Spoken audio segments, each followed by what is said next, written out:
Can I tell you about this car for a second? Sure. That thing looks like a family hatchback, right?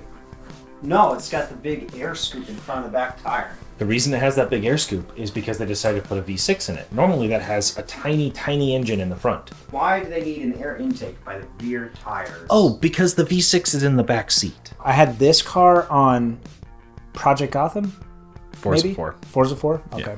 Yes, but this Renault Clio, they decided instead of the tiny engine up front in this hatchback, So what they did they put a V6 in the back seat. That's pretty cool looking. But the reason is it's a homologation vehicle because they wanted to take homologation? a homologation vehicle in a lot of racing series. If you want to race it in a racing series, you have to sell a certain number of them. The one on this on the road has to be broadly similar to the one that you're racing, like where the engine is and how many wheels are driven and all that. Right now, there you can like soup up the engine and stuff in racing, obviously, but there's certain things that have to be the same. Depending on the series, you have to sell a certain number of them. Well, this Renault Clio, they wanted to take racing.